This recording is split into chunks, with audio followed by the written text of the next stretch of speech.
In the heart of our planet's most majestic landscapes lies a silent war, where the stakes are high and the enemy remains unseen.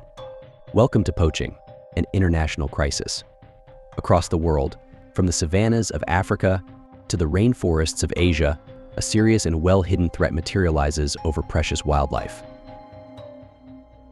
Poaching, driven by greed and ignorance, casts a shadow over the natural world. Our goal as a group is to shed some light on current issues that have caused serious strain on the environment. Join us as we journey into the heart of this worldwide crisis, where vulnerable ecosystems sway on the brink of collapse, their very existence threatened by the wrongdoings of man. According to Britannica, poaching in law, the illegal shooting, trapping, or taking of game, fish, or plants from private property, or from a place where such practices are specially reserved or forbidden. Although this definition is broad, poaching is just one of the byproducts of organized crime and international greed. According to the WWF, just in South Africa alone, rhino poaching has increased 7,700% from 2007 to 2013. Around 30,000 species of animals are being driven to extinction each year around the world, which comes out to around 3 per hour. Animal matters. The reason poaching is very illegal is because of its detrimental effects towards the environment. The international wildlife trade has shown to have created massive imbalances in food chains as targeted animals are either killed or taken directly out of their habitats. These unsustainable actions can no longer continue. Patricia Villers is the Connections Manager for the Akron Zoo. She has worked here for over 30 years, starting out as a zookeeper and worked her way to upper management. We interviewed her to learn more about how poaching affected the environment close to home and elsewhere. Hi, I'm Patty Villers, and I'm the Connections Manager here at the Akron Zoo. How are you affiliated with poaching? Well, I am not a poacher myself, but working here at the Akron Zoo, poaching is something that we talk a lot about in the education department because it is unfortunately a multi-million-dollar industry. So when we talk about endangered species, poaching is something that often comes up. How long have you been doing research on your issue? Well, I've been here at the Akron Zoo for almost 35 years. So the illegal hunting of wildlife is something that I've always kind of researched and wanted to know more about. In your own words, describe what is the definition of poaching. So poaching is something that has kind of changed over the years. Originally, it was, local people that were, hunting animals illegal, mainly for food. But, now the world things are global. So it's moved more towards money, and the people that are doing the hunting aren't the ones really making a lot of the money. They're doing it to support their families, or they're doing it as a job. Poaching really now is pressure on wildlife from countries that can afford to buy it. So instead of being more of a localized issue, it is now a global issue. What are some efficient ways that you believe to be able to reduce or completely eliminate poaching? Well, first of all, the things that we can do in our lives here in Ohio is, if you're going to get a pet, and let's say you want an exotic animal, first of all, do your research and make sure it's the right animal for you. Second, ask where the animal came from. If they don't want to tell you, or they can't tell you, that's a bad sign. So we as consumers need to be very aware of what we're buying here in the United States, and then when we travel, being very aware of what we're buying overseas. And that's really one of the things that we ourselves can do. And then you can also donate money to wildlife organizations that help support local communities in their fight against poaching. Do you believe it's possible to completely eliminate poaching, or has it gone too far? It hasn't gone too far. Actually, before you arrived today, I was looking at very successful anti-poaching programs. And actually, Nepal is a country where they have really reduced poaching. And once again, there's, working with your local communities, getting their input, helping them support their families. It's also working with governments and having strong laws and regulations. And now technology is also joined the war of anti-poaching programs. Can the fishing industry be sustainable while also being profitable? Some can. Some can't. It really depends on the species that fish are a little more difficult. So many fish are taken from the wild. It's just because they can be harder to maintain under human care. But I think, honestly, we as humans really need to think about what we're purchasing and what we're doing. Like, do I really need an ashtray made from a tortoise shell? No. So just being more conscious about what we're purchasing. What are some of the negative impacts caused by poaching? Well, for the animal, death. That's not a very good end result. There is also, so it's a multi-dollar industry, millions of dollars. So many areas that have anti-poaching units, these are the people that guard the animals and look out for the poachers. They can also lose their lives. Local communities can suffer because if they're relying on those animals for something, in their local lives, or maybe it is an animal that has a religious meaning, it can impact that local community. And then, of course, once you start removing species from a habitat, there's impacts on that. How do you think local communities could help combat poaching? It depends on the areas of the world, but some local communities will actually have wildlife tourists come in. You can do safaris, you can help support those local communities that way. So it's, finding out what their needs are and then helping them meet those needs. Have you ever experienced or witnessed any poaching firsthand? If so, can you describe the situation? I have not, luckily. I don't think it would be a good outcome if I happened to witness that. Do you believe stricter regulations and enforcement measures could deter poachers? It can, but once again, it's like the drug trade. So if there's a lot of money in it, sometimes people look the other way, but having stronger laws, working with the local communities, and then also having enforcement agents where they know the trafficking is happening so they can try to stop it before, it reaches the hand of the actual consumer. During our trip to the Akron Zoo, Patricia Villers also mentioned other countries that are riddled with poaching. One of those very counties being just north to us in Ohio, Canada.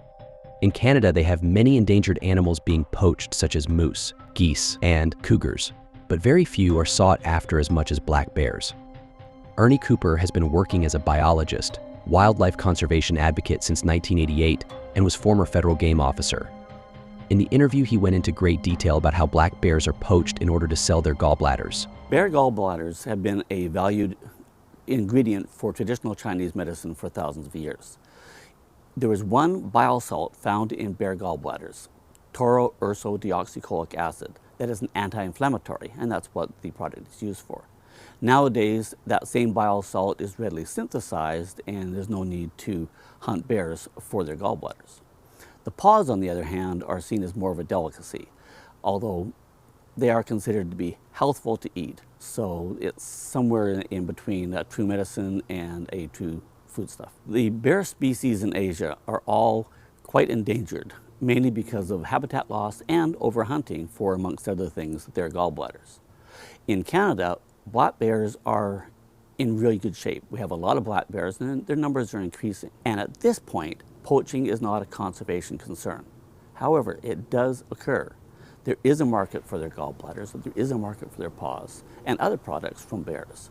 It's very important that the public doesn't support bear poaching or support the demand for bear gallbladders. Don't buy bear gallbladders, don't buy products made from bear bile, and don't support the market for those products. According to CBC on Quebec's black market, a bear's gallbladder can sell for up to $250. Unfortunately, many hunters have taken advantage of soaring black market prices. Poaching has been labeled as a major transnational organized crime that is shown to generate approximately $20 billion USD in criminal proceeds every year, according to the Government of Canada. As stated earlier, a main reason black bears are poached is for their gallbladders as well as their paws. These parts specifically hold well in domestic and international black markets.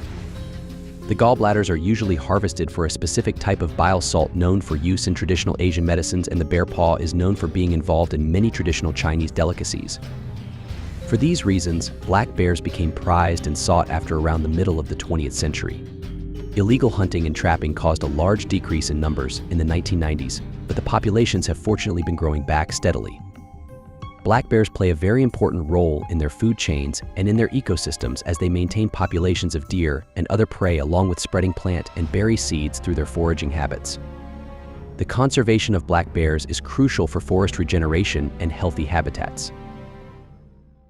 Just like in Canada, Ghana has been experiencing negative effects towards biodiversity as overfishing has created unsustainable fishing industries. Poaching fish off of the coast of Ghana has been a very big issue in the country for years, and it has only been getting worse due to government subsidies that have promoted overfishing to build the economy up. However, it has backfired as the fishing industry has proven itself very unsustainable and unprofitable. Actions need to be taken to restore the ecosystems off of the coast of Ghana, as well as Ghana's economy as a whole, as over 40% of the world's population depends on wild-caught or farmed seafood, according to the WWF. This has created very large and unsustainable fishing industries around the world. These fishing industries are largely unregulated and oftentimes unprofitable, as numbers in wild-caught fish have severely declined throughout the most recent decades. The waters of Ghana are no islands. They are interlinked. They are connected to the whole ecosystem. A lot of the fish is traded globally, so if the ecosystems in West Africa were to collapse or get depleted, we will see the impact through the global fish trade. About 50% of what used to be in the oceans are estimated to be there now. The population, the coastal population is increasing, and there is a lot of demand for livelihoods to come through fishing. And in addition to them, increasingly we have foreign fleets fishing illegally because the countries actually don't have the means to monitor and control what happens in their waters.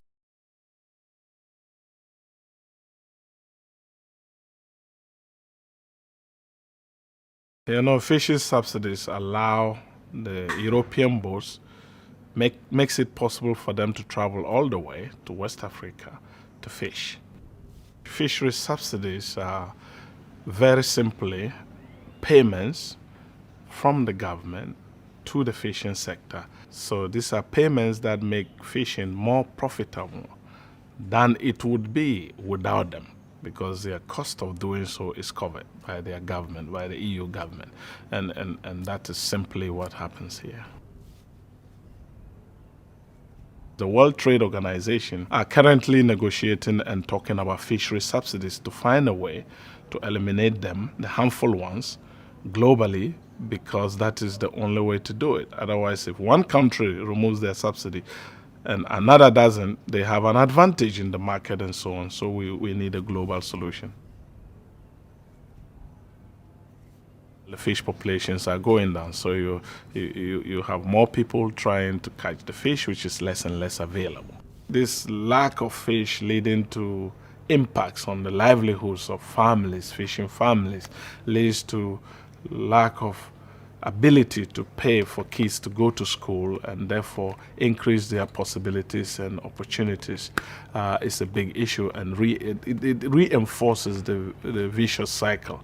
And the Europeans in particular are aware of this. They have this huge problem of illegal migration from West Africa to Europe. Quite a bit of those people will be coming from coastal areas where the fish stocks have been depleted.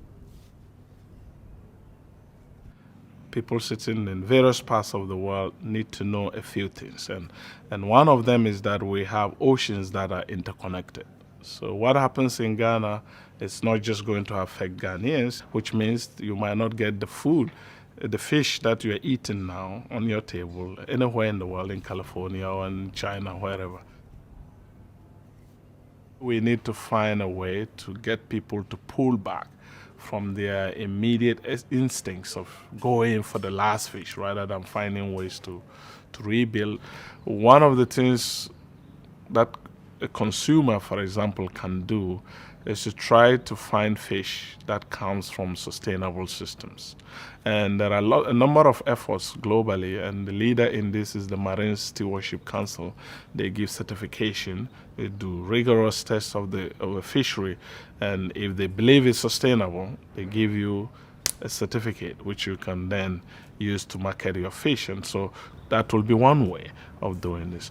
Another way will be for voters in the US and rich countries to really have this as part of their many variables for electing candidates. So this is not a hopeless situation. If we decide to take action now, huge chances that the fish will come back and we'll get away from the current misery and move on to a more prosperous future for the fishers and for the rest of us. According to an article by the National Geographic, fisheries for the most sought-after species, like orange roughy, Chilean sea bass, and bluefin tuna, have collapsed for lack of fish. In 2003, a scientific report estimated that industrial fishing had reduced the number of large ocean fish to just 10% of their pre-industrial population. This major issue has been going on for well over 20 years now, and is largely unnoticed due to the support of government subsidies, which in return support the diminishing industries that U.S. consumers have grown accustomed to. The first step in combating this issue is to oppose these global subsidies that have been mishandling our oceans. Removing these subsidies would over time cause most large fishing industries to die out or become more centralized. As the number of fishing boats on the water dwindles, the populations of fish and other marine wildlife would slowly recover, but unfortunately some species have completely lost their place in the ocean due to the wrongdoings of man. According to an article from the WWF, 85% of the world's fisheries are either fully exploited or overfished. The majority of fishing industries around the world have shown themselves completely unsustainable to the point where the environment can no longer sustain any and all fishing activity. This sadly creates many problems, especially when people rely on fishing for food and for a source of income, like in coastal regions of Ghana. Many rural countries do not have the technological infrastructure to support a switch to more sustainable agricultural practices. Removing subsidies would allow unprofitable fishing fleets to diminish and in return increase the numbers of marine life that many coastal countries around the world depend on.